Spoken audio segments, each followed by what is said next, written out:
கர்த்தருடைய பரிசுத்த நாமத்திற்கு மகிமை உண்டாகட்டும். இந்த நாளிலும் கர்த்தர் நமக்கு தரக்கூடிய நல்வார்த்தை செப்பனியா 3வது அதிகாரம் 15வது வசனம். கர்த்தர் உன் ஆக்கினைகளை அகற்றி உன் சத்துருக்களை விலக்கினார்.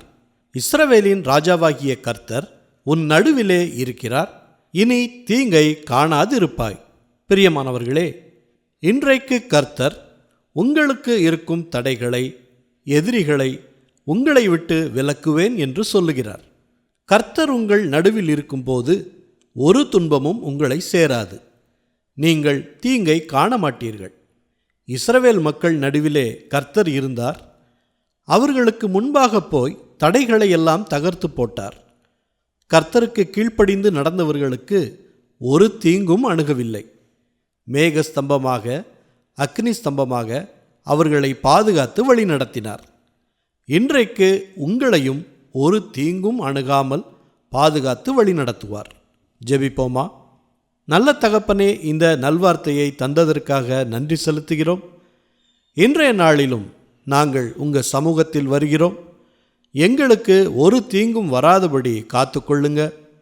எங்களுக்கு இருக்கும் தடைகளை நீக்கி போடுங்க. பில்லி சூனிய கட்டுக்களில், பிசாசின் போராட்டத்தில் இருக்கும் மக்களுக்காக ஜெபிக்கிறோம்.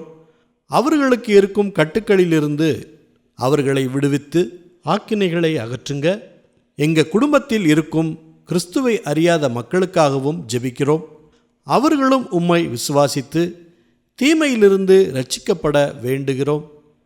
எல்லோரையும் உங்கள் இரத்த கோட்டைக்குள் மூடி மறைத்து பாதுகாத்து கொள்ளுங்க. எல்லா துதி, கன, மகிமை எல்லாவற்றையும் உமக்கே செலுத்துகிறோம்.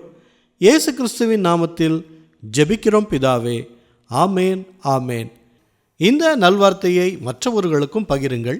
மற்றவர்களுக்கும் கர்த்தருடைய ஆசீர்வாதம் கிடைக்கட்டும். கர்த்தர் உங்களையும் உங்கள் குடும்பத்தாரையும் அளவில்லாமல் ஆசீர்வதிப்பாராக. ஆமேன்.